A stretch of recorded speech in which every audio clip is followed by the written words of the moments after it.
Okay, we'll get started and then we'll allow others to join once they're ready. Um, so yeah, welcome everyone to the Procuring Innovation with Confidence. This is a series of events that we're going to be doing and webinar series that we're going to be doing over the next year or so. And we're looking to share some of the material that we do with our cohort program and also toolkits that we're using within the Innovation Procurement Empowerment Center. My name's George Waddell. I'm a service designer here at the Connected Places Catapult, and I've been um, uh, supporting the Innovation Procurement Empowerment Center through um, the cohort program that we deliver. I'm joined by my colleagues Rikesh Shah and Nick Talbot, and we'll be going through the following um, bits with you today. So the first thing that we'll be discussing is looking at one, we'll do a quick introduction of the Innovation Procurement Empowerment Center for those who aren't familiar. And then we'll be exploring the new Procurement Act, which has just come into place earlier this year. We'll be introducing some questions to you in the audience as well to better understand your barriers to innovation procurement and how you could potentially use the new Procurement Act going forward. And then we'll also be covering with Nick the how to create better problem statements so that they are ready for innovation procurement. And then I'll go on to wrap up and next steps to introduce the next sessions, which will be coming up. So I'm going to pass over to Rikesh now. So Rikesh, over to yourself. Yeah, thanks, George, and good afternoon, everyone. So, yep, I'm Rikesh Shah, so I'm head of the Innovation Procurement Empowerment Center. And what I will do today is I think let's make this as interactive as possible. So, if you've got any questions, during any comments, please just raise your hand and just speak up. Um, my background is I've been at IPEC now for a couple of years, and I've been in public service for quite some time, for 20 plus years. And one big frustration I had is we couldn't make innovation through procurement work in my previous life, as well as I wanted it to. And a lot of that time was spent in London, particularly at Transport for London, where we're a £12 billion business. And I found it quite difficult where there was a fantastic supply chain outside who could add value. But we were quite often over prescribing what we wanted from the market. And as a result, we weren't getting best value. So as a result, we created a innovation procurement center within TFL, and we started to unlock new value. And I'll talk a little bit about that during today. But just to set some context here, is the need to do more with less has never been more critical. If you're from a local authority, quite often conversations are taking place that we need to close some services down, or which service do we close down? The challenges on health, on adult social care, the housing, the list goes on. So the context here is we need to deliver more with less. On the next slide, please, Nick, George. And what we saw last week is a massive bum fight for budgets, from transport, defense, health, local. We just don't have enough money to deliver all those outcomes that we want for our citizens. And that means that we need to find new ways to create value. And by value, I don't mean just creating cool innovation. It's about landing cheaper, better, quicker, greener, safer outcomes for our citizens. So how do we make innovation as part of our business as usual, rather than something that the tech people do or something that the engineering folk do? It needs to be a mindset, it needs to be a way of working. And I think we can do that with procurement too. On the next slide, we will see that we spend around 400 billion a year on public procurement. And that's in the public sector. It's both at local level, regional level, and national level. And at a local level, it's probably about 60 to 70 billion a year. So the first message here is, if we put this together, the public sector is an incredible market shaper. You can send signals out to the market, whether they're startups or large corporates, to say these are the challenges we're facing, and these are some of the outcomes we want for our region. How can you work with us to address some of these challenges, rather than sitting back and saying, could you put a spec out there and hopefully someone will win that? And it's normally quite often the same old players. So on the next slide, please. So despite us spending 400 billion pounds a year, let's just think about some of the challenge, and that's 400 billion pounds, by the way, on public procurement. The overall value of the state is probably about 1.2 trillion a year. So despite it being a lot of money, we've got lots of challenges. Anything from health and obesity, type 2 diabetes, the climate emergency, road safety, crime, just mentioned adult social care, housing and retrofitting. I'm at London Council's here today in London, where we're talking about the challenges around retrofitting in our city in London. So these are challenges that we're facing, and particularly in the urban world, those challenges are going to get greater and greater as the population grows. But we're also, of course, seeing challenges on the rural side too. So we can't just carry on with the status quo. We can't carry on as business as usual. We have to work differently. Next slide, please. So here's the hypothesis, is quite often when it comes to innovation, we either try and do everything ourselves, and that's from my experience, which is my tech colleagues might create a team, a tiger team, and they go and try and address the challenge, or we over-prescribe to the market, as I mentioned earlier. And we'll say to the market, I know what the solution is, so please build it this way and you'll win the business. But quite often, from my experience, the market is coming back and saying, only if you did it differently, only if you designed the procurement differently, we could have created lots of value for you. But instead, what we will do is give you exactly what you want, because by giving you exactly what you want, gives us every possible chance of winning the tender. But let's just think about your role in the middle. So imagine you're the local authority in the middle. You've got innovators from startup, from academic spin-outs. I'm seeing hundreds and thousands of companies now being created from the academic world. How do we use them? How do we work with them? In parallel, you're seeing lots of startups, yeah, single person organizations. And from my TFL days, we ran the open data program. And there were people that would have one developer and one business development person competing with Google and Apple Maps. So how do you create the level playing field by bringing startups in? Also, venture capitalists. We've got lots of VCs now saying, where do I invest my money? And can I solve some public policy challenges? Or it could be large corporates too, who have open innovation teams, who are investing some of their R&D budgets in solving public policy outcomes. So how do we change the narrative with the market around innovation? Rather than you paying for the innovation, and then if it's successful, you buy it, and if it's not successful, the market says that it's all right, we've not lost any money. It's to shift it and say to the market, we want to co-develop solutions with you, but that has to be a mutual value. There has to be a mutual value exchange, because frankly, the problems that I have in my local authority are the same ones that many of the 317 local authorities have across the UK, but also beyond that across Europe and the world. And what we're seeing is the barriers to entry have come right down because of advances in technology. So whether it's cloud, whether it's data, people can now compete with the big tier ones too. So as a result, we're seeing new types of suppliers. And also that gives us an opportunity to reallocate how we think about procurement spend and smarter contracting. Next slide, please. But there are inherent perceptions and myths within organizations. And at Transport for London, I had about 650 commercial colleagues. And they were brilliant. They were brilliant at compliance. They were brilliant at lowest cost tenders.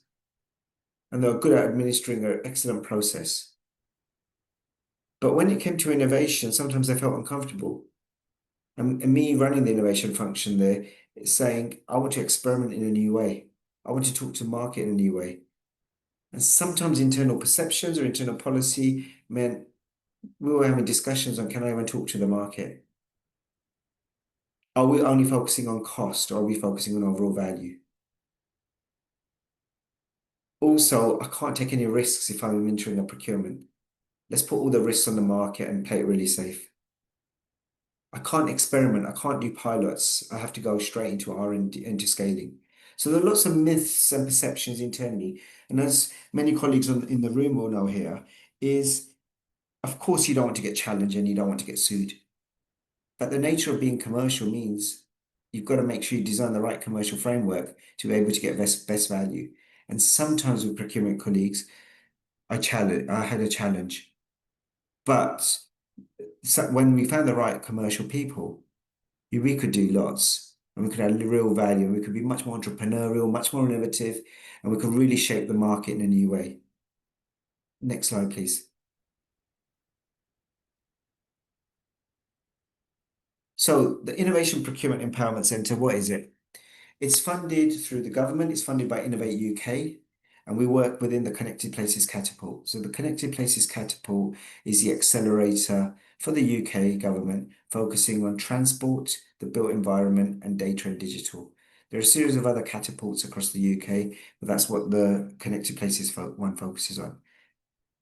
And within that, we have an excellent offering called the Innovation Procurement Empowerment Centre. And the focus there is how can we empower local, regional, and national public buyers to use procurement more creatively, to use procurement by bringing in innovation from the marketplace to create new value. And that value focuses very much on delivering cheaper, better, faster, greener outcomes. And also, as well as focusing on the buyer side, we're also focusing on the supply side, which is how do you best set yourselves up to bring your innovation in from the market to create new value based on that 400 billion a year that we're spending on public procurement. We also do some commercial work, but primarily our work is through government funded programs. Next slide, please. So there are lots of barriers that many of you in the room would have heard about when it comes to innovation through procurement. A single one that stands out for me is the fear of failure. So if I go back to my old job and colleagues that I'm working with now, is we're really worried about the media. If I do something and it goes wrong, what will the local press say? What will, in my case, what the Evening Standard would say? Will it write an article about, I've just wasted taxpayers' money, I've got something wrong again? We also worry about the fear of failure from our stakeholders. You know, whether it's working with other local municipalities or supply side or think tanks or lobby groups, what will they say if I get something wrong? Well, what about the politicians? We'll have to go and talk to the councillor, the cabinet lead, or the mayor and say, I've got this wrong. And then also more locally, what about my boss? If I try something, I'm not incentivized to try something new. So why don't I just play it safe? So there's an inherent structural system problem, which is we worry about for the fear of failure. And I'll come on to how we can address some of this later. Also, a second area is we work, and it's linked to the third point around internal alignment. Whenever we're procuring something or even building something, whether you're the service owner or you're the director of innovation or whether you're the chief procurement officer, it's never a sole decision. We always buy or build in a group manner. So sometimes we find colleagues that don't like if it's not their idea. And there might be some colleagues in your organization who every time you take a new idea, they will say, well, it's not a good idea. And then when you go to the causation, it might be because it's not their idea or the team's idea. So they feel vulnerable. So how do we drive that internal alignment? And another big area is scaling. Quite often we're really good at the R&D and launching it. But then as we start thinking about change, whether it's change with IT colleagues, change with HR, change with the service owner team, it gets harder to scale. So in London, we had 10,000 buses. It was quite easy, relatively easy to do experimentation with one or two buses, maybe even 20 buses. Suddenly scaling that to 10,000 buses, it became much more difficult. So how do we think about that at the beginning? I think another challenge is we talk about startup innovation. So if you are engaging with a startup, the whole paradigm of a startup operating versus a large corporate is very different. Yeah, startups, they want to get things done quickly. They want to talk about what we're doing next this afternoon. In my case, just to get into my diary, it probably take 2 weeks. And then I have to get into everyone else's diary. And suddenly the startup's ringing me every week to say, are we ready to move forward?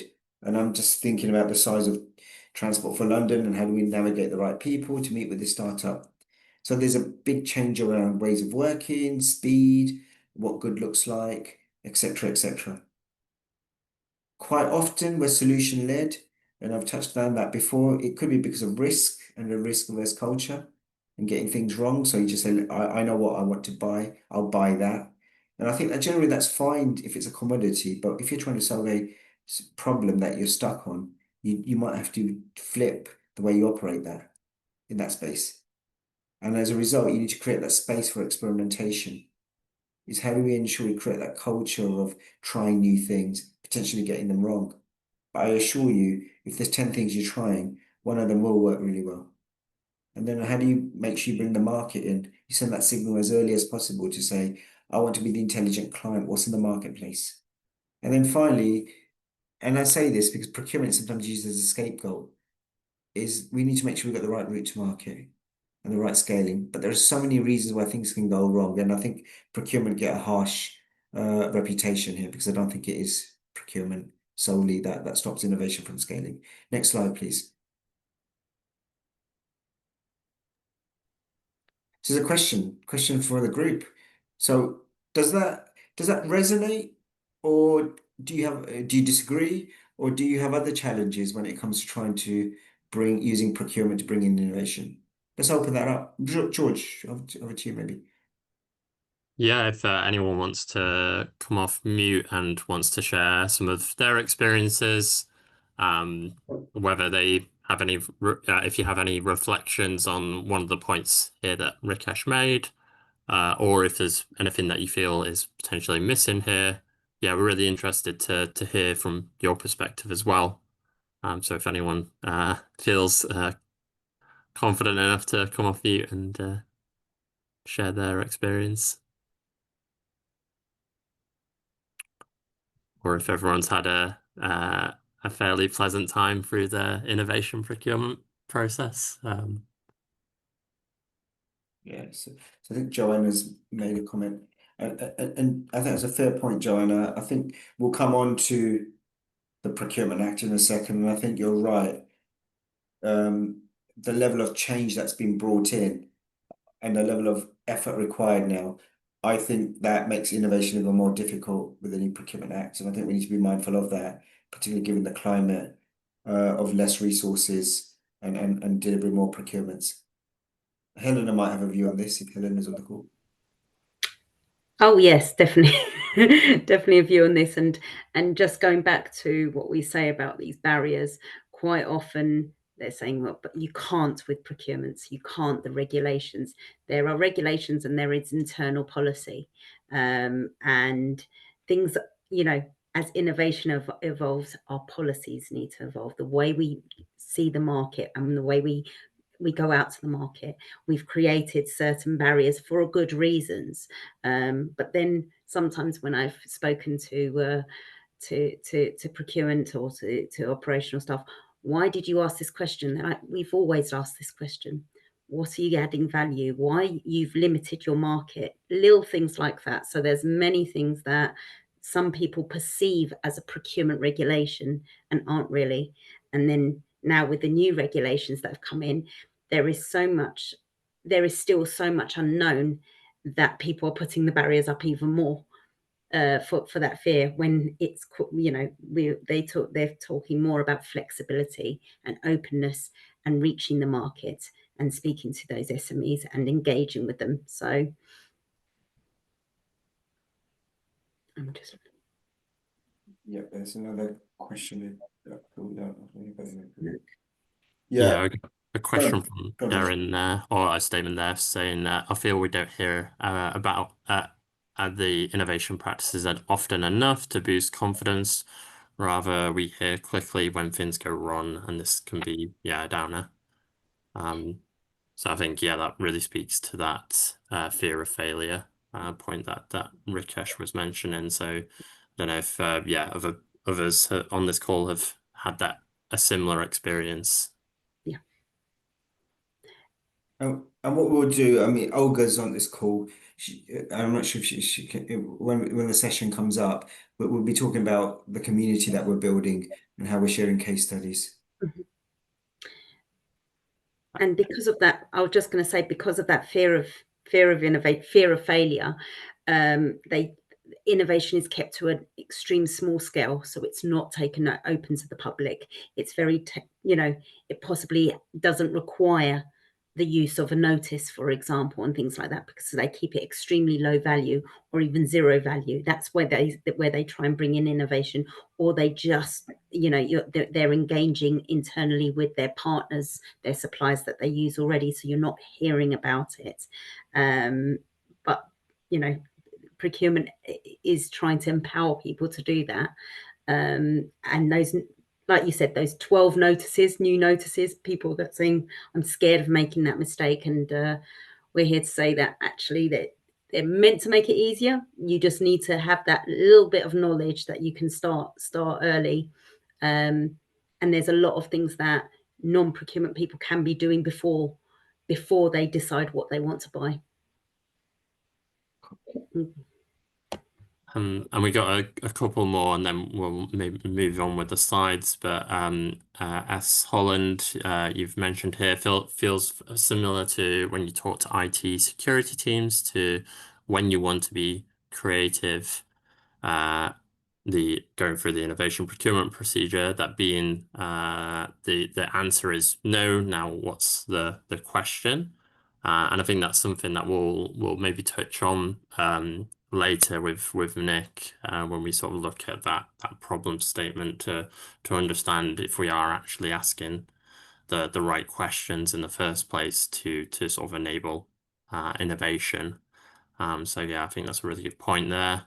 And then Vincent, you've mentioned here that not knowing what to do if we get paid for pilots or trials, especially when the value of the trial is more than a 10K, and the team that needs to see the benefits are scared by the procurement regulations. So I don't know if Rikesh or Helena, if you want to sort of touch on that a little bit.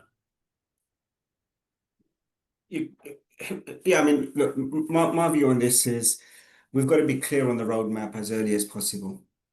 And that means that if we're saying we're providing some seed funding or we're doing a pilot, what does the second and third stage look like? So we design that from the outset, because the risk is that we do some really nice, and sometimes if you're on procurement here, it probably really frustrates you that service owners or your colleagues, and I was probably one of them in the past, runs an R&D program and then comes back to procurement and says, I've done this, can we scale it now? And you say, why didn't you talk to me at the beginning? So I think where we can, procurement colleagues should be as open as possible. And I know you're really busy with the innovation folk, and say, please stop doing your own R&D locally without telling anyone, and then coming up to us and saying, can I scale this? Because they should be bringing you in as early as possible. And as a result, do that first stage through seed funding, and then hopefully use a competitive flexible procedure or another procedure which allows you to add money downstream. Otherwise, you just get loads of frustrated parties. Helena. Yeah, it's so they talk about procurement being those blockers, but those blockers have been created by non-procurement people saying, I know this company, I know this, I've seen this being bought, how do we get that? And that so they've either over solutionized, or they've already found the supplier, they've pre-found it. And that is where I think that's one of the biggest areas that from my experience have seen where the procurement have gone, this isn't the right thing. We follow, it doesn't matter whether it's below threshold, above a threshold. We want to be unbiased. We want to be open to that market. So that's where my experience, a lot of those blockers have come from.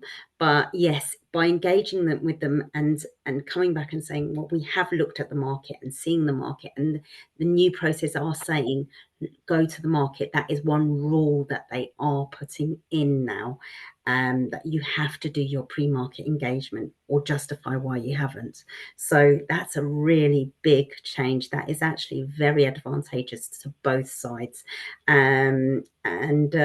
Yeah, things have become more of a challenge because procurement is challenged. They are, you know, the finger pointing has been at procurement, and that has been unfortunate. But there are so many ways that you can work together, and you can consider that scaling in advance as well. Thank you. Cool. Yeah, move on to the next slide. So I'll hand back to Rikesh there. Thanks. And I'll answer the other question as well in a second, the one on the view of procurement. I'll come on to that in a second. Yep. So going back to the point on case studies, the good news is there are case studies out there. And this is what IPEC is trying to promote. So going back to one of the questions, and last year we ran an end-to-end program, or the team did, focusing on the adverse impact of cooking oil in Westminster. So as we've seen ULEZ have an impact on transport emissions, we're now starting to see disproportionate levels of PM 2.5 emissions, which has a direct impact on people's health, adversely impacting citizens in Westminster. And what we started with is the team, sat down with Westminster Council. And maybe, George, you want to jump in here because you did a lot of this. Do you want to just talk through the methodology of just what you did at the beginning? And Nick?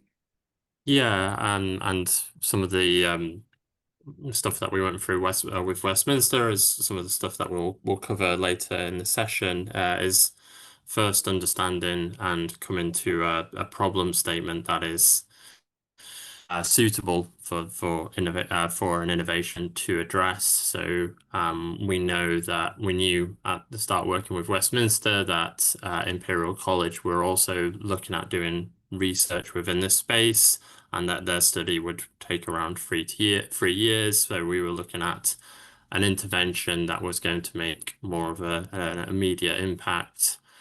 However, we just didn't know if there was anything out in the market that would actually address this challenge where we're looking at reducing PM 2.5 emissions inside the cooking environment and preventing it from going outside the building as well.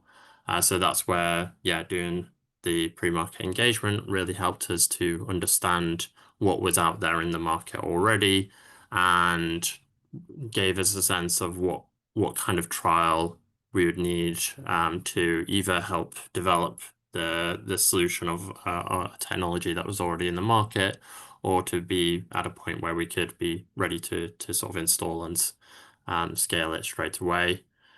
So yeah, we supported them going through the various different steps of getting the right challenge, doing the pre-market engagement, going out to market, doing that contract management, and developing a business case that would enable the solution to scale in the future. So that's all the activities that we went through with them to help them get to a point where they are now, installing these solutions into their properties within the Westminster Borough. I'll pass Uh, back to Rikesh to go over some other case studies as well. Thank you, George. And I think two things in that Westminster one, that's a good lesson. I think the first one is really aligning everyone internally to make sure that if the solution is a good one, they're up for solving it. Because I think in the past, all it takes, as I mentioned earlier, is one or two colleagues not to be up for it and it stops. So right at the beginning, when we invested in the program, because we provided funding to embed colleagues into Westminster and other agencies. So we worked with Bristol, Derry, and Newham to empower and upskill. And as part of that condition, it was if a good idea comes through, we really want you to take it through as far as you can. So we did sit down with the procurement people, the tech people, the air quality people, even conversations with politicians to make sure there was commitment to take it to the next stage. Answering the question in the chat, what we did end up doing quite early was, oh, good to see you, Jack. Good to see you enter on there. One of the things that we did was we provided funding, or the Westminster provided funding for the testing and the scaling. So we designed the procurement so it didn't just stop after the R&D. So they provided some seed funding initially to take it so far. And if you're successful, we designed the procurement that will allow you to take it further. In terms of some of the other case studies, so London Road Lab, this was about reducing the adverse impact of roadworks in London. We used the innovative partnership procedure. We worked very closely with the utilities companies. We had hundreds of entries coming in at the beginning. The adverse impact of roadwork costs London about 3 billion a year, so it's pretty significant. And then very early on, we changed the whole procurement process. So using IPP, we stopped all of TFLs, lots of pages of documents that you had to fill out. And we wanted to make it easy for a startup or a corporate to fill the documentation out. So we asked them to give us half a page of what the solution is. We asked them a series of yes/no questions like, is there a health and safety policy, an equality policy? Will you have a runway in 6 months' time? And that helped us with the shortlisting. So it got rid of the chances, but it allowed us to focus on interesting, innovative solutions. We then down selected that to 9, and we provided £20,000 worth of seed funding to each of the participants. They wanted access to some of the busiest roads in London, which we gave them. So we ended up testing not like-for-like solutions, but from anything from 3D modeling to physical barriers to detecting water leaks and lots of other solutions. And then at the end of it, we asked them to put a business case together after the R&D. And if we thought that business case was valid, we ended up procuring. So we ended up procuring 2 solutions. One was Samdesk, which scouts social media and looks for keywords, which allows the emergency services or ourselves to respond to it. So if there was a gas leak or a water leak, we can get to it more readily. And the second solution was Immense, which allows us to do modeling before the roadworks take place. So we're putting in lots of data and assessing what's the right time to do the roadworks in a particular region in London. So really interesting. It was a contract award over £1 million. So a startup was really embedded in and adding value. We've also done it with data. So we've released lots of data and we created over 700 apps in London. And one of them was Go Jauntly. I remember the mayor saying, what's the idea that's going to come through? We didn't have a clue, but they were crowdsourcing walking routes from you and I, and as a result, encourage more walking in our city. As you've seen, Jack's here from the Commercial Innovation Hub. We're directly involved with that. We're providing, George and Nick have joined a couple of the workshops on design thinking. So again, we will do more of that. It's not just about using procurement, it's also about land, which you could argue is a procurement, but it's not just about cash. So we've run challenges in the past where we've provided land. We're doing lots of work with the likes of Sunderland and Dorset on the roll of 5G. We're also doing a lot of work with HS2 and Network Rail around how they can use some of their larger contracts to bring in innovation. And frankly, I'm seeing more and more of this stuff taking place across the UK.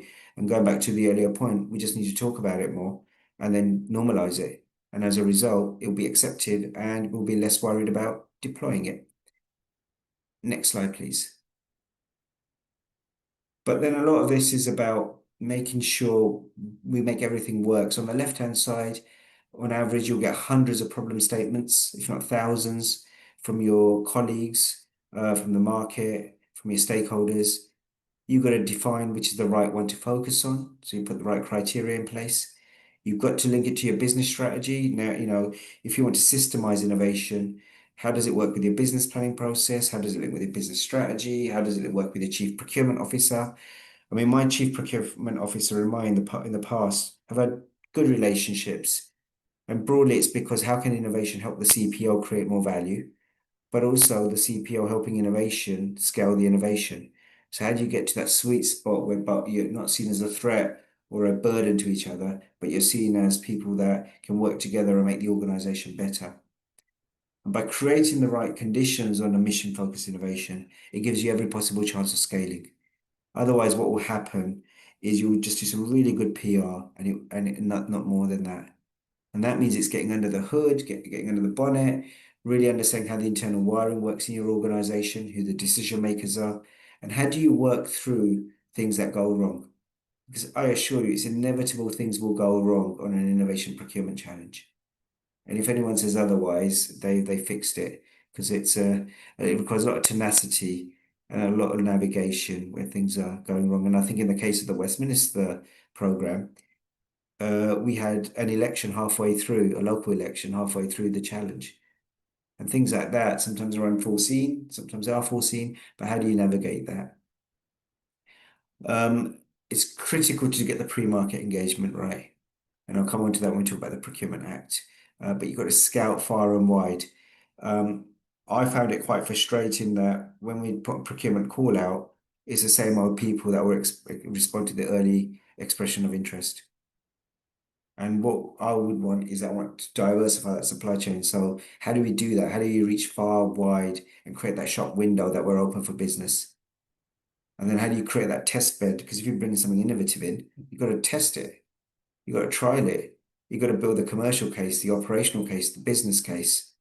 How does it work? What does the ways of working look like post R&D? Otherwise, again, you just have a really cool R&D. And that means you've got to work with your change teams, your transformation teams.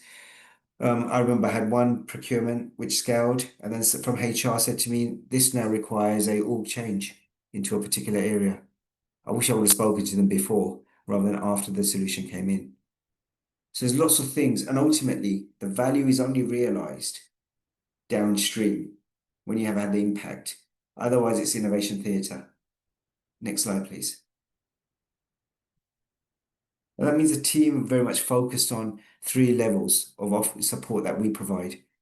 It's at the foundation layer, which is how do we, even just getting the challenge statement right is difficult. And I remember in London, we were trying to reduce the adverse impact of air quality pollution. You go out to the market and say, help me address air quality. You'll get 10,000 ideas. How do you deal with them? Or if you say to the market, give me an air quality sensor that weighs 25 kilos and is green, you'd only end up getting one. So how do you get that balance right in terms of defining the right challenge? How do you link it to the business case, not just for the R&D and for the piloting, but scaling over a 5-year period?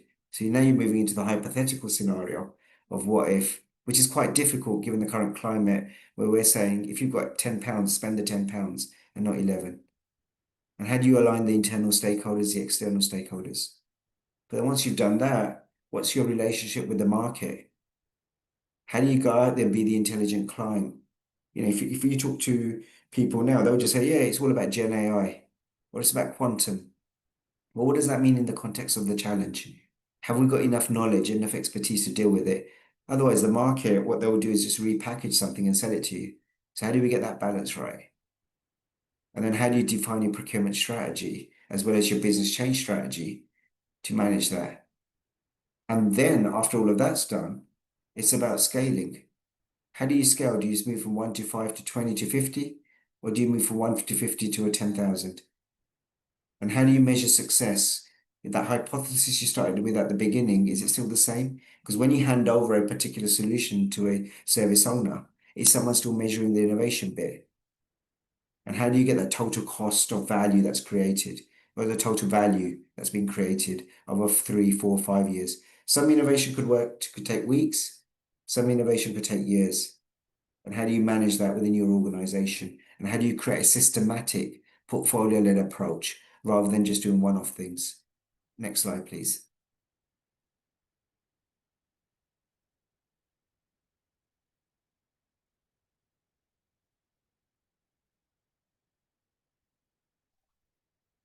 Yep, and it's also worth thinking about. I know I've only got a few minutes now here, but there'll be some technologies that come into your local authority that could be disruptive. And let's use e-bikes as an example. Is there a market failure there? There's no law stopping an e-bike operating in your local region. So what does it look like from a defensive point of view as technology comes in from the market? So it's not just about being proactive on where you can procure or shape policy. It's also about defensive. Is if something disruptive comes in, what value does it add? Otherwise, we'll just have connected autonomous vehicles wandering around our cities that are empty.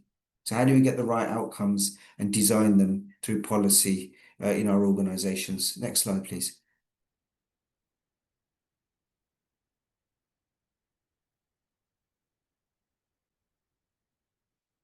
And then really quickly, I'll spend the next 3, 4 minutes on just what else we have. So please visit ipec.org.uk. We have a series of toolkits. We've just launched one today where we interviewed 9 senior leaders from across the UK who are big public buyers and asked them about innovation and procurement.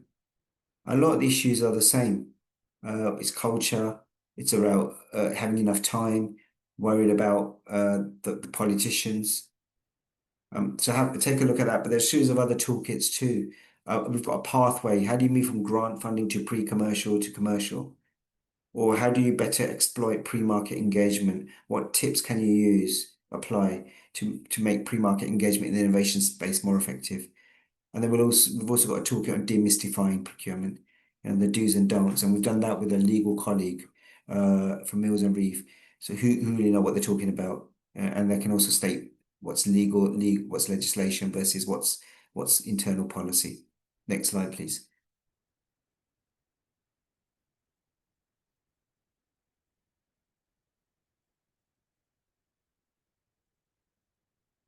And then we also have IPEC research. So we're funding a significant amount of budget to the University of Birmingham and Manchester, who are our partners. And they're continuously producing new research pieces that either defines where innovation and procurement should be going or identifies where it's creating value.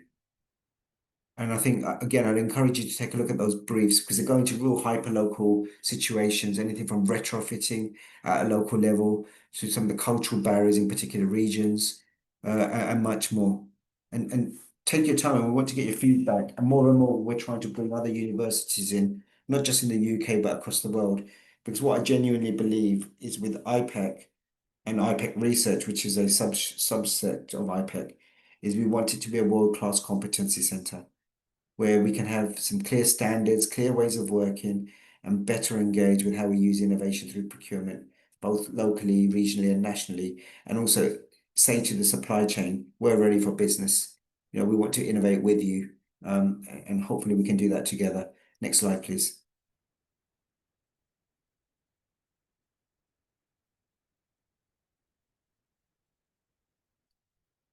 So I haven't got much time on this, but I'll spend a minute or so if that's okay, George.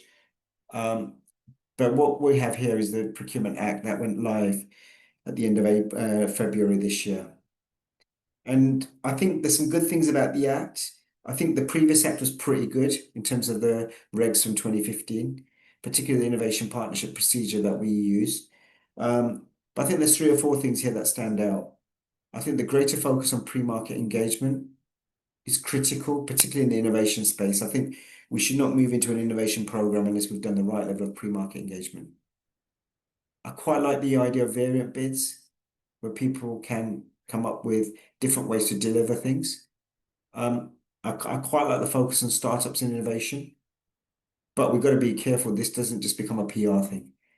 We need to see case studies and see how people are bringing in diversity into the supply chain. Not just diversity of thought, but diversity of ideas, products, thinking, all the way from challenge definition to how you actually scale some of the solutions. It's quite good that people can enter a framework at any time rather than just at the beginning. But there is a challenge between the role of frameworks and innovation, because the inherent nature of frameworks will mean you know what type of thing sits within the framework, whereas innovation sometimes means you don't know what you're buying. I think building on the IPP, the competitive flexible procedure, is a good procedure which will allow us to experiment and iterate and scale.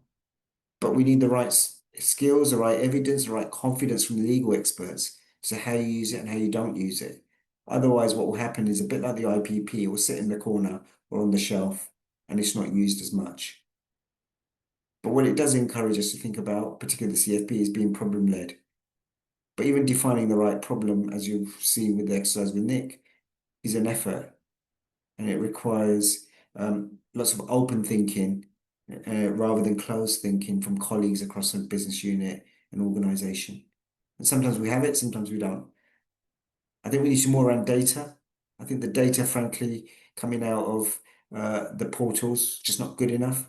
We want to know how much we spend on innovation in the public sector. We want to know what's gone wrong, what's gone right, how much value it's created. And as a result, we're certainly lobbying a bit harder in this space. The focus of moving away from cost, the meat versus mat, is good. We now need to make sure that the meat element is actually the meat element's happening. No, sorry, the other one. The meat element's happening, the most advantageous tender. And then finally, social value.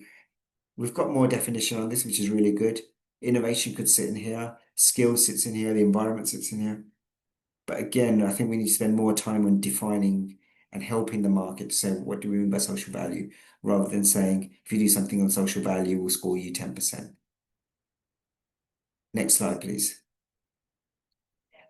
And whilst Nick's bringing the next slide up, I think we probably haven't got time for this, but we could do this later, maybe Nick, George. But what I would say is the Procurement Act, as Helena mentioned earlier, has created a lot of effort, additional effort for procurement colleagues. So if you're in the procurement team, I get it. You know, you've got the old act, you're still thinking about how you've got contracts from there. You think about the new act, you think about new notices, you've got to publish pipelines earlier. There's lots to be done. So I get it, it's difficult. And I think going back to one of the earlier points that someone made, procurement has to be a strategic tool in an organization and not a delivery partner. So I would really encourage you to talk to your CPOs and others to say, procurement has a role to play here of transforming the way your local authority operates. And I think from my experience in the past, sometimes it's seen as a delivery partner.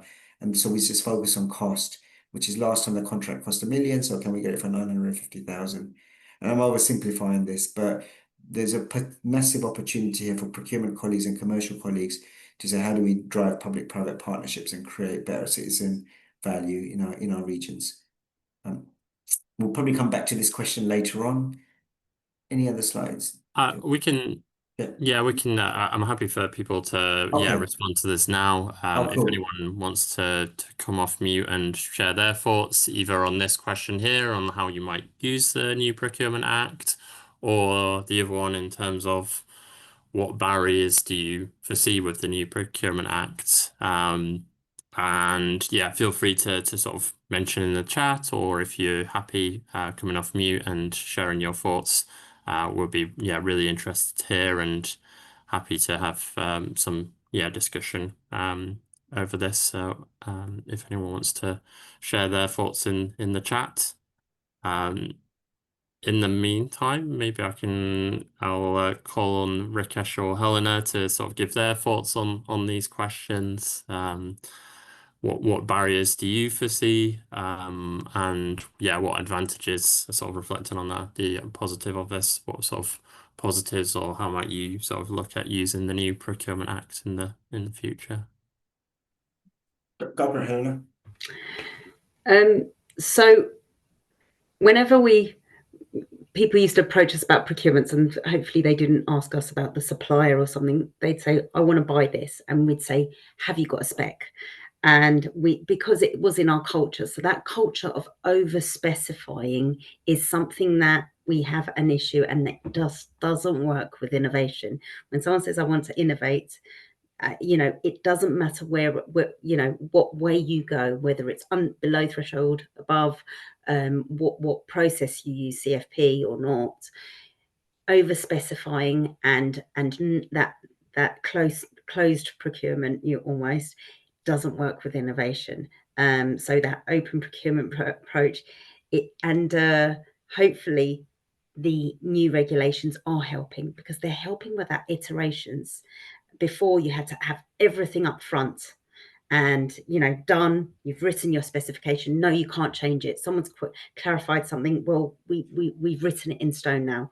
That is changing. So I do think but that confidence to make those changes, and it could be an issue again. So again, we're just going back to, it's actually not the regs, it's the culture that we've unfortunately that we've brought on. Quite rightly specifying, it's very great when you have that really specific thing to buy. When you're buying stationery, when you're buying an item that it's in the market, you can do that. But when you really want to, procurement is a tool for still searching that market. You're pre-market engagement encourages you to look into it and grow your specification, but it doesn't mean close your specification. So that's one thing that I think the new act is going to help with, but that's something that we have to learn to change our ways as well.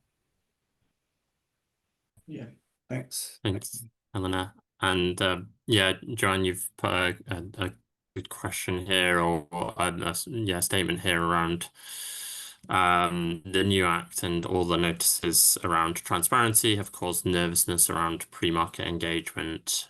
So a reluctancy to get people involved early in engagement for fear of doing wrong. Yeah, it'd be good to sort of expand on that a little bit more. Where do you feel that fear is coming from? And yeah, is that something that you've experienced recently? Kind of curious to sort of learn more if you can expand on that, Joanne, but also be good to get your thoughts on that, Rikesh and Helena as well. So, so I think I'll wait for Joanne to type back something back, but I think she's right. You know, we're going through change. So let's get this context right. There's lots of pressure to deliver. There's been lots of uncertainty from central government on budgets that are going to be issued. And now we've just got that. People are now starting to line up their budgets for this year and next year. And the procurement team will be under incredible pressure to say, just keep rolling this stuff out now. So there's a conveyor belt. And now they've been also told to say with the new Procurement Act, you've got to publish it, you've got to use the new platform, and there's lots of other things. So I think there'll be a period here over the next quarter, if not longer, of just getting used to the change. But what I'm hoping is as we start working on our pipeline of the future, so whether it's thinking about pipeline in 26, 27, 28, we start creating enough time for pre-market engagement and testing and experimenting. So I don't think we're there yet for good reasons. But I'm hoping over the next 6 months to 12 months, we start thinking about the pipeline and do some experimentation and think about how we work with the market differently. So I think that'd be my view. Helena. Yes, when I spoke to a lot of my procurement colleagues from the past and current, they were like, have you published your pipeline? The pipeline is generally for something of it's a high value pipeline firstly, so it is preparing the market, etc. It's something that we should have been doing anyway, but we weren't publishing it. It doesn't mean you can't do it, and by the time it doesn't mean you publish it once and that's it and we close that book for that 6 months. It's not like your accounts or something that you do every so often. You can do that, you can add, etc. It's but it actually could help you. This nervousness, like I said, technically there are 12 new notices. It's possibly people didn't know what notices they had to do. A lot of these notices are automated on the platforms as well, and they should be changing.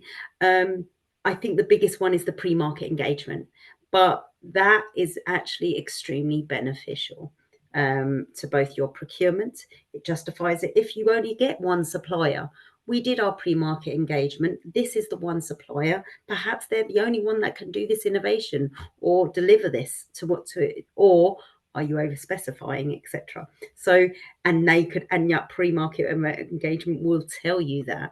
So there are lots of advantages, but I wouldn't be so scared. We've always had to do at least that notice to go out to tender. It's that one before. There's no rules about timings like we used to. The timings were so strict and so much more restricted to an extent. I think whereas before, and so we also had to get all our documents very ready, allowing us to take more steps on doing that PQQ or selection questionnaire and think about it more and go back and make those changes can be much more beneficial. So I wouldn't be scared of the notices. It's just making you very aware of them. But we've always had them. Changes to contracts and etc. And it will help you with your future processes as well, and having that all open to the market and them understanding what you're doing, rather than them challenging what you're doing all the time. And I think two quick points on that. I think one is if you're running an innovation program, actually doing the pre-market engagement helps you in lots of different ways. It also helps you from a compliance point of view, because if you end up running a program where you brought someone in, but actually the thing was already on off the shelf, it avoids a little bit of challenge. So in the past, when we ran the IPP, we spent a lot of time in doing the pre-market engagement just to make sure there's nothing off the shelf. I think the second point I would make, and it is around culture, and just building on what we said before, is I'm really encouraged that central government here have created this commercial innovation hub. And also what they're saying is, how do we use the expertise that's already there? And I think that that signal that we're getting from central government around, we need to be more creative, we need to be more entrepreneurial, we need to use the act to its full force, is really good. But that does mean we need to make sure we've got the right skills and the right culture to address this. And that's where I'm hoping IPEC can in particular help you.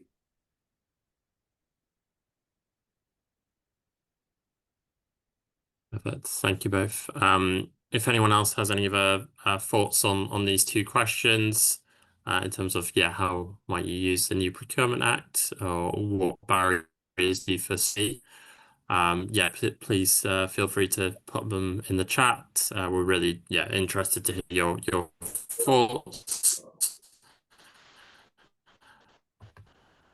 Um, and love to get.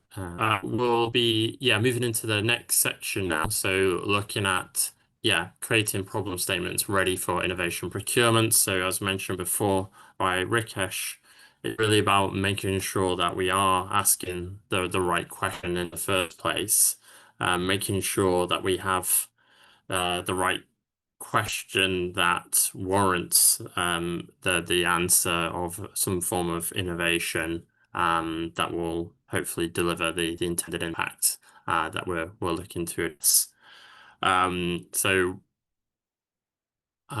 was going to sort of introduce you here to a quick example here where we worked with a local council in one of our previous projects, who were looking to address the issue of cold damp housing conditions.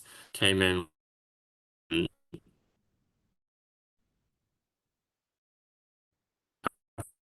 Oh, George, where they felt the George, we've answer got a was slight to issue. one, understand identify how many properties have cold and Oh, G- I think we've got a slight issue with George's sound.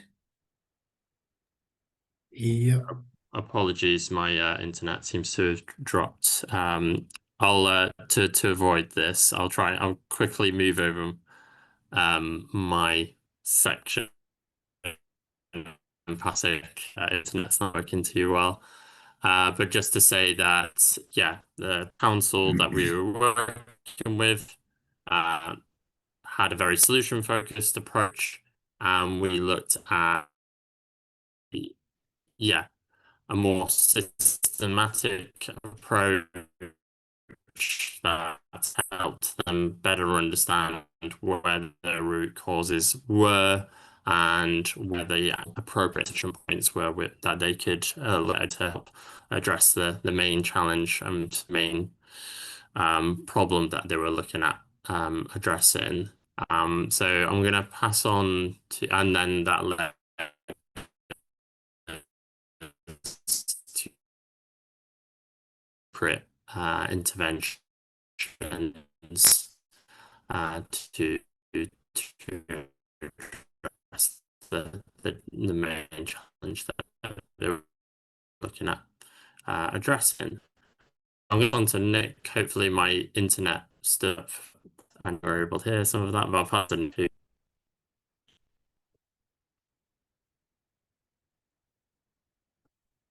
Are you able to hear me, Nick? Yeah, I think we're having a few problems, George, both with your audio and the slides, so maybe a little bit slow to move across. Do you want to hop over to the next slide? I think we're still on the cold and damp slide. Okay, Maybe is it I not think that locating? Just for everyone's benefit, that cold and damp challenge scoping example is a really great example of taking that systemic approach, as George mentioned.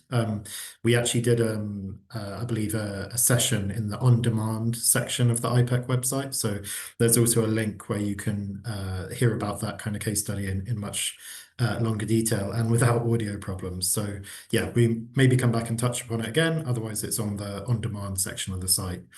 But hello everyone. Thanks very much for coming along. A little bit about myself. I'm Nick Talbot, Service Design Lead at Connected Places Catapult. For pretty much over 10 years now, I've worked inside and along with local government in the UK, typically in the innovation space. I worked in adult social care during COVID. I've worked for London boroughs on the housing crisis. I worked on child protection. I've also done work in terms of procurement, commissioning, and social value. So hopefully kind of drawing upon all of that experience, plus the past 3 years I've been working on the IPEC program. Hopefully I can kind of bring a few key insights across today. The topic of this section is challenge scoping. So that's the process involving the problems that you face and how you translate those so that they can be addressed. So in essence, it's about really truly understanding a problem before you try to resolve it. So George kind of said the council previously mentioned was solutionizing a bit, jumping to a solution. And that's very risky, especially in terms of kind of innovation or larger contract sizes. So if we can understand it a bit better before we resolve it, we are that intelligent buyer, as Rikesh mentioned earlier. And then it's also crucial to frame it in a way that encourages buy-in, innovation, and impact. So this isn't just stating a problem and letting it hang there. We need to make sure that we go one step further to use visuals or stats or language to make sure that there's some kind of positive, attractive aspect to the framing. Next slide, please.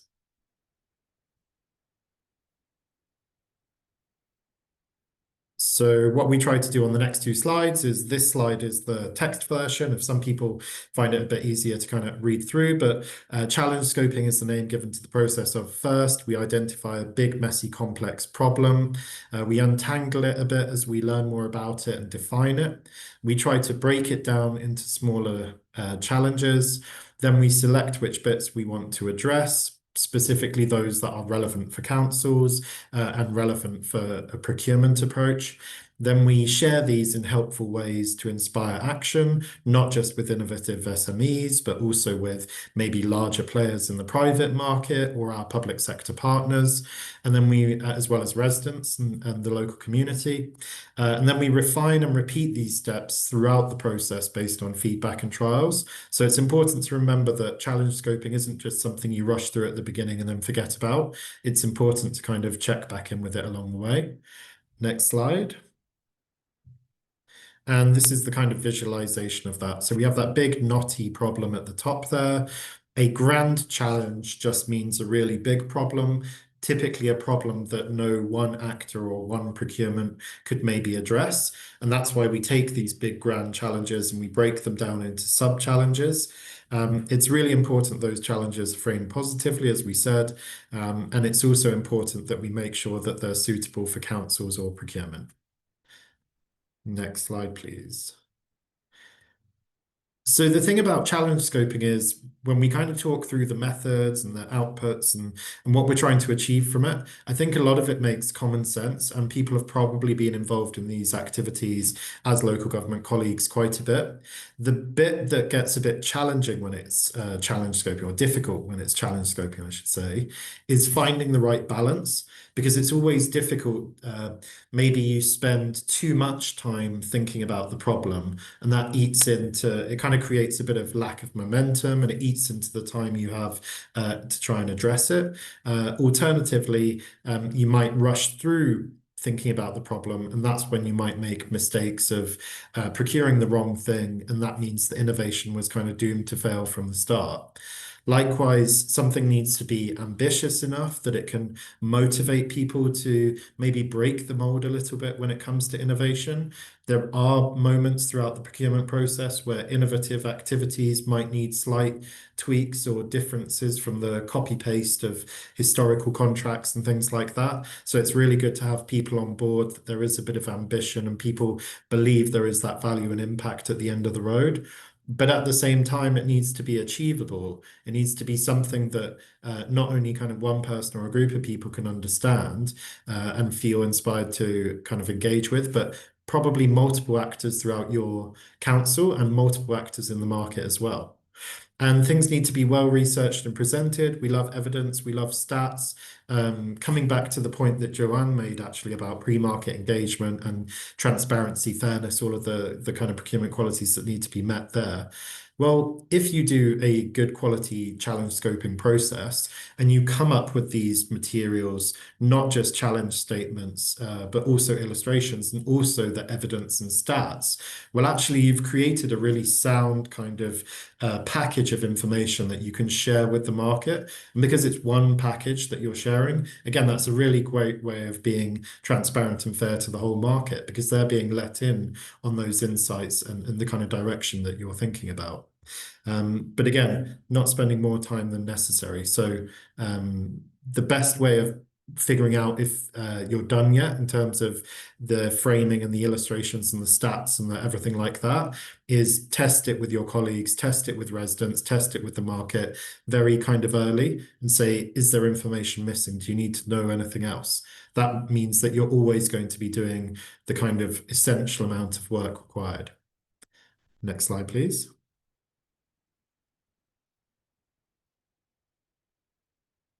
Yep, and so a few of these, as I said, a lot of challenge scoping is common sense, but we like to really reiterate these aspects. So a good challenge is typically developed with the help of those causing it and affected by it. So you really need those people with skin in the game involved. It's written in plain English, so whenever you use text, try to avoid technical language kind of wherever possible. There will be time later in the process to bring up that technical language, but right now we need clarity and understanding amongst a range of stakeholders. Presented in a variety of ways. I've kind of emphasized this already. It's not just about words and an A4 Word document. It's also about bringing imagery, whether it's imagery of the problem or imagery of the vision that you're heading towards, and examples, stats, all of those kinds of things as well. Share it in a variety of ways. So again, not just an A4 document, but share it through social media, have calls where you engage people potentially online, do in-person sessions as well, and then make sure that it's aligned with organizational targets. So I think sometimes in councils, if it's not aligned with those organizational targets, if it's not kind of in tune with the strategy, what can often happen is it loses momentum as senior approval is required or as there are kind of budget or scope changes along the way. Next slide. So this slide might seem a little bit wordy, but the reason we kind of do it is if anyone has any experience with challenge scoping, then I'd say that this is probably the slide to screenshot because this is going to be your checklist or your barometer to try and figure out if you're doing challenge scoping effectively. So there's a risk of spending too much time on research and being too narrow. There's alternatively a risk of spending too little time on research and being too vague, not including enough or the right people. I think someone mentioned the IT security folks in their council. I haven't had specific kind of experience of that particular stakeholder, but what I can say is that in a couple of calls when we've spoken with some of the procurement professionals, the procurement professionals have said, oh, it's quite frustrating that we weren't brought on earlier in the process. And when we spoke to the service teams of the same councils, they said, oh, we just assumed that procurement was really busy and they didn't want to be involved at this early stage. So that's actually a classic case of where actually people who aren't brought in earlier can sometimes be blockers later on, when actually if you bring them on at the right time, then they can contribute at the time where the information that they need can be gathered and presented in a way they understand. understand, and it can save a lot of time and hassle later. Not being clear on desired impact and priorities. I would argue that in this kind of open innovation model, if everyone remembers back to the slide Rikesh shared with the logos and just how many different players across the public and private markets there are that you could collaborate with, I would argue that one of the absolutely key roles that a council plays in this innovation aspect is owning the desired impact and priorities. If you don't own and fully understand what kind of impact we're going towards, it's really hard for the market to make decisions because they're not in touch as closely with residents. They're not in touch as closely with the kind of elected officials. They're not in as touch as closely with the strategies in the public sector. So it's really the council's job to own, understand, and communicate clearly what impact and what priorities exist.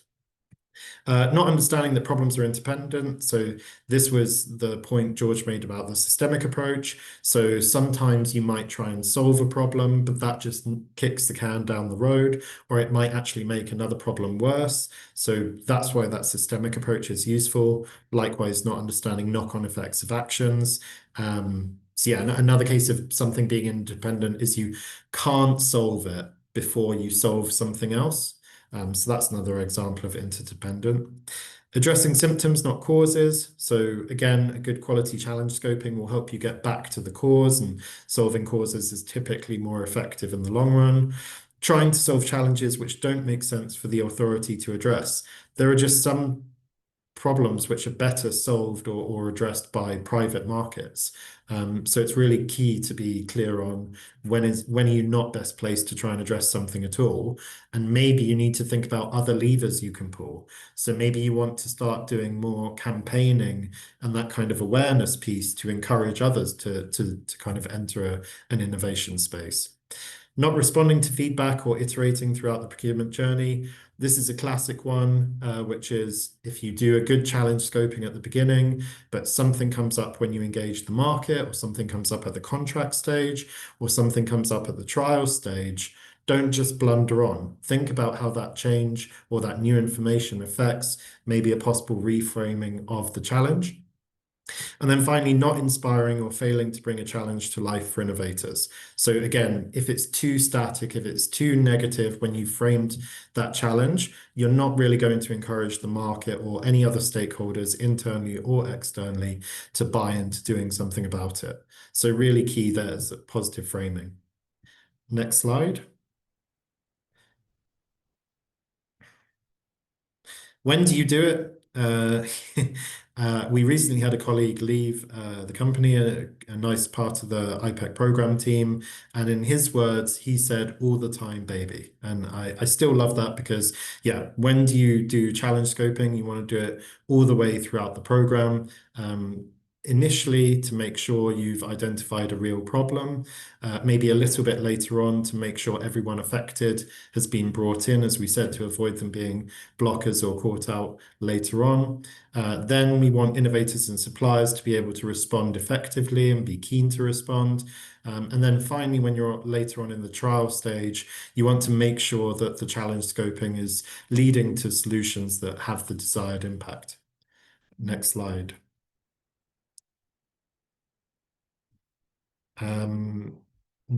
Just before we go on to why do we do challenge scoping, next couple of slides, if we could just go back to the pitfalls slide, actually.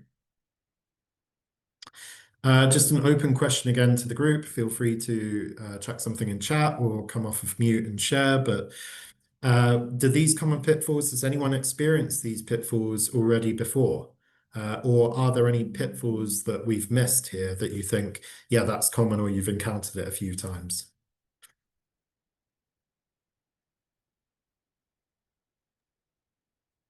I think I can maybe sort of share some of my reflections whilst we wait for folk in the chat to respond. But I think, yeah, one of the big ones is that finding the resource and time to do the challenge research. I think there's, yeah, I think you'll touch on it a little bit later, but there's a variety of different ways that you can go about uncovering and gathering the right evidence to sort of support a good challenge statement.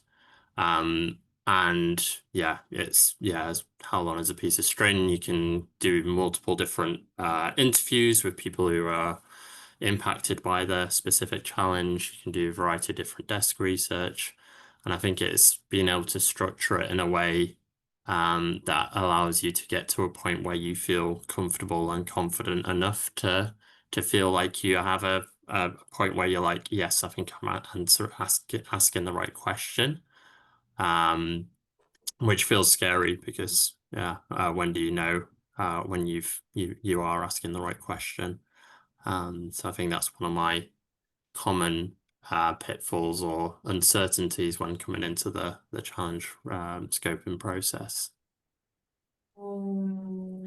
Yeah, thanks, George. I don't think we're getting anything through in the chat, so maybe we'll carry on. But if anyone has any kind of thoughts about pitfalls they've already experienced, or if they want to add to this list, then feel free to put it in the chat anyway. Yeah, George, let's carry on. Maybe click forward a couple. So this slide is just a little bit of a reiteration of why we do challenge scoping from a kind of a problem or a benefit perspective. So avoid implementing the wrong solution. This is particularly relevant when it comes to innovation, because what we've seen happen in the past is a poor challenge scoping meant that whichever innovative SMEs or partners were selected to trial were kind of doomed to fail from the beginning because they weren't really addressing the real problem at hand. So actually good challenge scoping de-risks spend and innovation. Of course, if there are naysayers in the kind of innovation aspects of your council as well, you don't want the innovation to be set up to fail at trial stage. You want to give it the best possible chance. A systemic understanding helps, as we talked about those interdependent and knock-on effects of different challenges and different actions you might take. Technology or new emerging solutions alone are unlikely to resolve complex challenges. So you need to pull on different levers, whether it's procurement or campaigns or other approaches. Understanding what the local authority's place is in addressing a challenge are often overlooked. So councils either overstepping the mark when the private sector potentially has a better chance of addressing it, or maybe not realizing when it should be owning a problem that the market is struggling to provide a solution for. So yeah, challenge scoping that full spectrum of related challenges and really helps us understand them. And then engaging relevant stakeholders. So the reason that good challenge scoping is helpful for engaging stakeholders is because if you don't know something, it's a good indication that you haven't involved the right stakeholders yet. So yeah, that kind of challenge scoping process is really good for piecing together who the right people are, both on the causing and the potentially solving side. And as I said, people left out early on can often be blockers later on. That's a classic one we see time and time again. Next slide.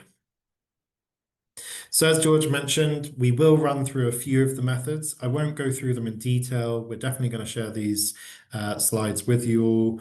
So feel free to have a little look through those as well. But just to quickly run through some of the methods at each kind of stage. So on the next slide, we'll see that the challenge research stage is, as you expect, desk research, expert and user research.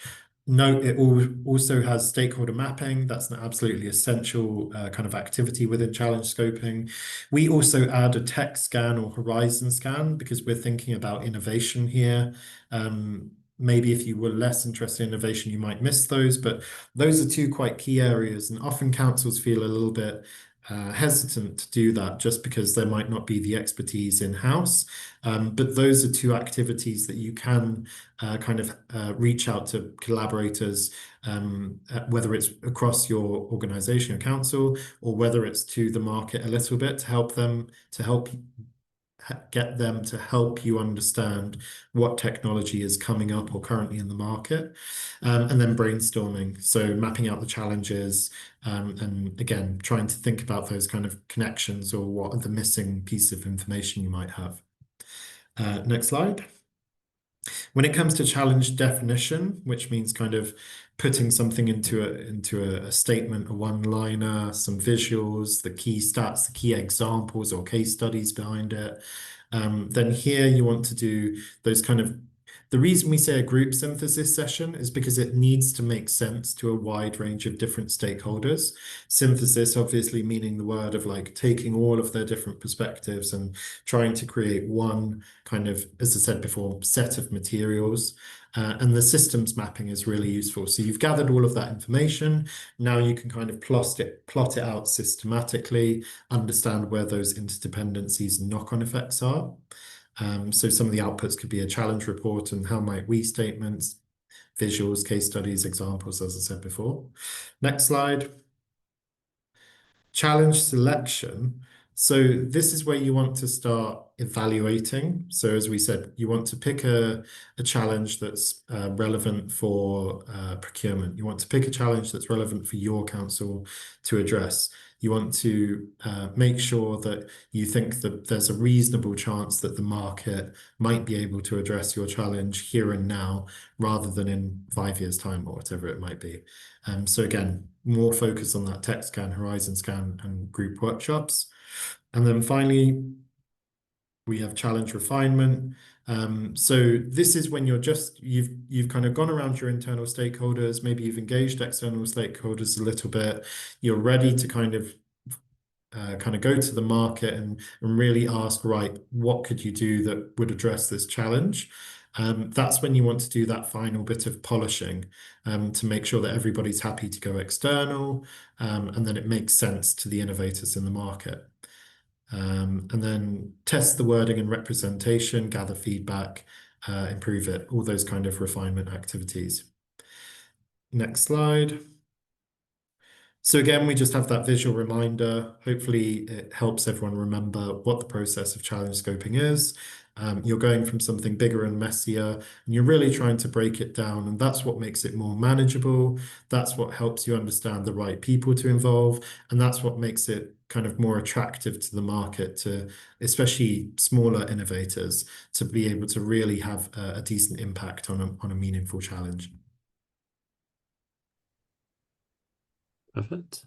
Yeah, thank you very much, Nick. And yeah, a quick question to the group, just to sort of say, yeah, what challenge statements have you put out to the market before? And reflecting on that, are there any things that you would look to have done differently when you were putting out those challenge statements? Reflecting on some of the points that Nick has made. So yeah, if anyone wants to share their thoughts or even previous challenge statements that they've put out in the past in the chat, I'd be really interested to see what yeah, people have done, how they've sort of framed it. It might be that, yeah, you might need to just jot it down from memory, but I'm really curious to sort of see what you've done before, or any sort of lessons learned that you might have gathered from doing this process before, and how you might have done it potentially differently looking into the future. Or if anyone has any general questions for Nick around the challenge scoping process. Yeah, I just wanted to add one last thing, which is for a few years now, Scottish councils have had to kind of release kind of information in advance of procurements they're going to make. And Scottish councils have chosen to provide the bare minimum information to the market. And I know that's a particular kind of situation, but I was kind of thinking that all the challenge scoping work that you might do as a council doesn't just have to go towards procurement. So obviously that might be why you start it. You start doing it because you think you want to work towards a procurement, and it's a really valuable part of the procurement process. But even if you get to the point of thinking, oh, the market's not quite there yet, or we're not sure if procurement is the right approach, those materials can still be released. And coming back to Rikesh's open innovation approach, you might have a unique position for gathering that information and putting it out to the market. Maybe the market's not quite there yet, but it's kind of a signal to the market that, hey, this is where we're looking for answers and we have this kind of problem, and just kind of providing that information to that innovation ecosystem. And sometimes you'll be surprised with what you get coming back. So yeah, challenge scoping is a really valuable approach for councils in general, as well as the procurement process.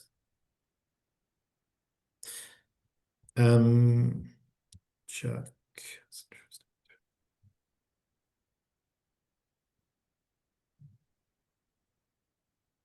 Yep. So Jack was sharing how the DVSA will be procuring a new approach to the theory and hazard perception test.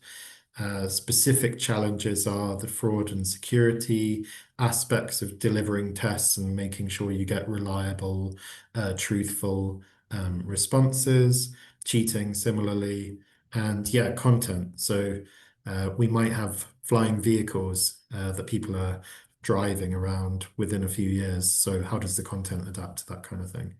Yep, that's a great example, Jack. Does anyone else have challenges that they've previously shared or they're currently working through?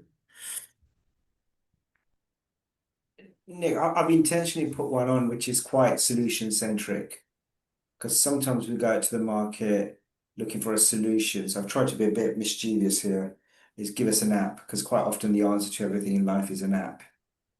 Have you seen scenarios like that where the challenge statement is quite targeted to a particular technology?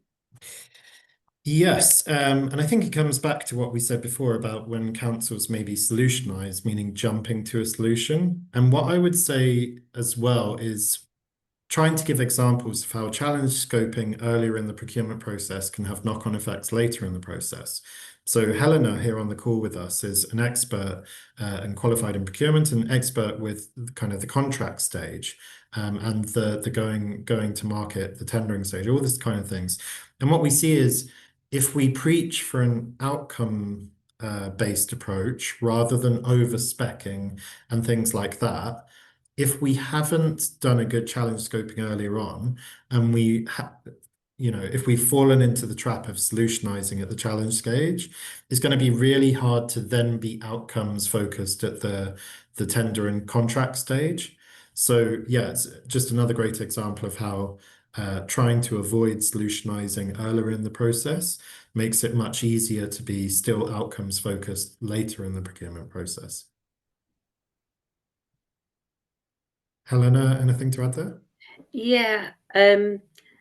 So we talk about the solution and what we're specifying, but also the contract and the terms. There are ways of making it flexible. And in our recent procurement with Westminster, they really valued the flexibility we added within the contract. Quite often we fixate on what we've done previously. This is what we have in our terms and conditions. But you can put different types of flexibility within volumes, times, because you are innovating. You aren't sure how the implementation will go, what barriers will come in. Is there a contingency? But you can be flexible that there is a contingency, for example, and how you use that contingency or how they will utilize the contingency. So be open to receiving those variations. And again, with those variation bids, which Rakesh was speaking about, we've been quite scared to do that before because we wanted that like for like. We wanted that comparison. But inviting that can give you that, help you with that flexibility, etc., and see how you can grow it, and gives you more opportunity to scale it or to fail fast maybe. And I have a very quick example with TfL when we did do a challenge where something didn't work. But actually they saw so much value with that SME that they asked them to work on something alternative with it.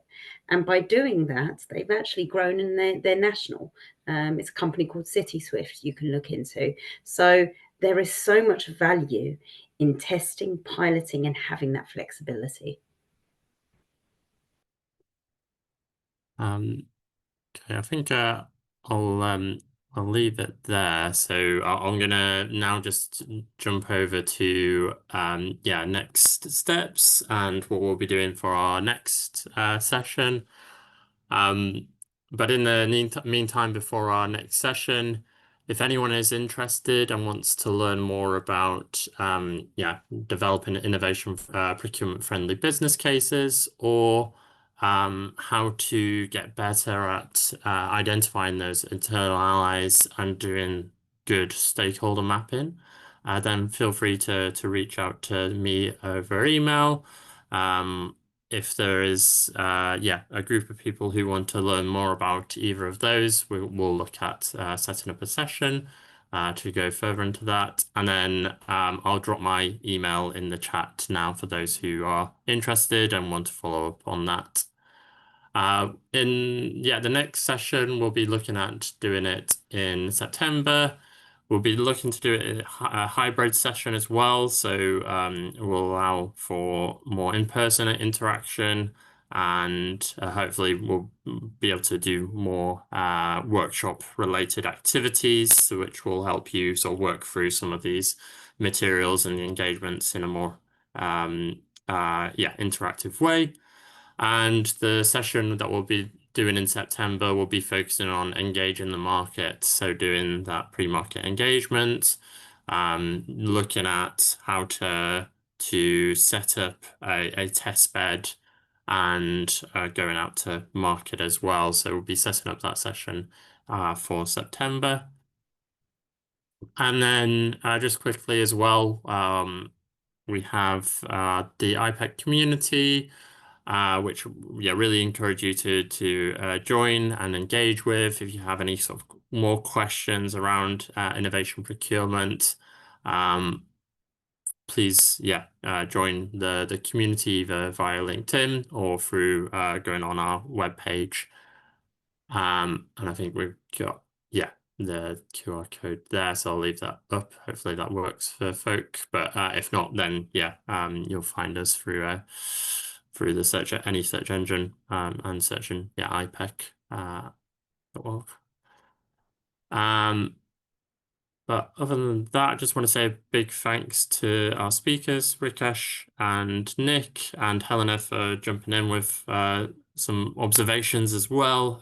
So yeah, really want to say a big thank you to our speakers, and yeah, thank you to everyone who has yeah, joined the session today and your input as well through the chat. If you have any questions, obviously feel free to reach out.